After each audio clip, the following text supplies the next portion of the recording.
Hey, I'm going to tell you a pretty interesting story about how status negatively impacts our career choices and how I learned to sort of overcome this tendency to make career choices based on status. So the other day I went to a ball with Gene and it was the Fulbright alumni ball. And as we were leaving the ball, walking to the U-Bahn here in Hamburg, we saw a woman in a ball gown. So of course we were like, oh, hey, did you go to the ball? And she was like, yeah, I went to the ball. And it was this German woman. We were talking to her, we were getting to know each other. And when Jean mentioned, hey, I study psychology in Germany, just that was part of the conversation. The woman, oh, really? Wow. And I was like, a light bulb went off in my head. I'm like, wait, what the heck? Because in America, where I'm from, in New York, whatever, I got a lot of boxes here, by the way. Studying psychology is not the slightest bit high status. It's actually the opposite of high status. It's seen almost as, a major you pick if you're not really sure what you want to do, maybe, and like it's kind of like an easy major. I'm not sure, I never did it, but that's the perception, right? It's not necessarily a good thing. But in Germany, it was a big deal that she studied psychology. I've heard this from other people before too. And I was like, wait, are Americans and Germans just different? Obviously not, right? A third of us Americans have German blood, so that's not the answer either. And as I was trying to figure out what's going on here, I remembered this story. I lived for 2 weeks with a Belarusian lady. Before I had this apartment, I had no apartment. Oh, I got my YouTube up too. This is what triggered me to make this video right now. I had no apartment, so I stayed for 2 weeks with the mother of a student from my school, and she grew up in the Soviet Union, so I was like, this is cool as hell. Let me ask her some questions about growing up in the Soviet Union. And one of the questions I asked her was, hey, when you were a kid in the Soviet Union, what was the job? Like, what was that guy, that girl? Like, what job did the ambitious little comrades want to do when they grew up? And her answer shocked me. I was like, what? It was a geologist. Literally, Soviet kids wanted to be geologists. That was the high status job of the Soviet Union.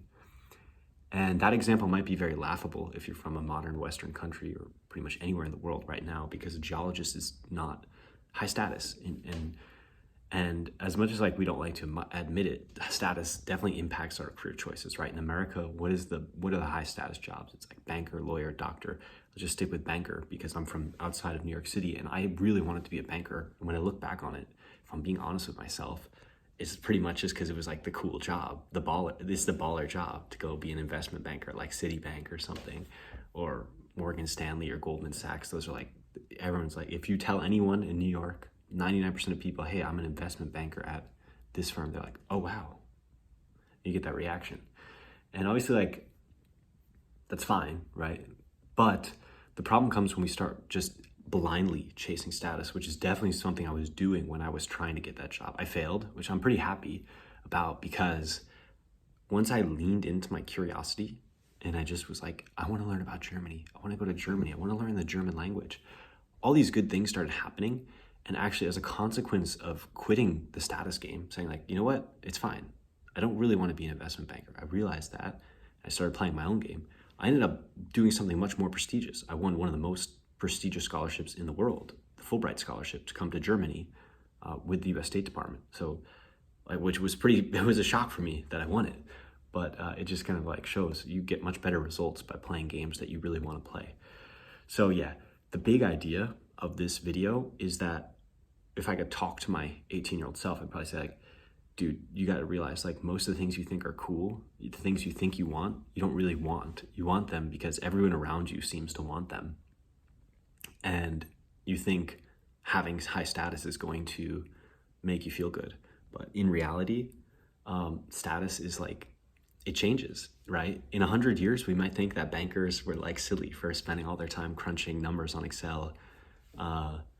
Meanwhile, we'll have robots doing it or whatever. But and the example of the Soviet geologist, that really hit it home from okay, it's really a trap to chase status. That's the big idea. I believe it's a trap to chase status. And yeah, that's pretty much it. So if you find yourself doing something you don't like, and yeah, I don't know, I'm not going to tell you what to do, but I hope that helped you look at this from a different way, sort of career planning, whatever you're thinking about, and hope you have a nice day. Thanks for listening.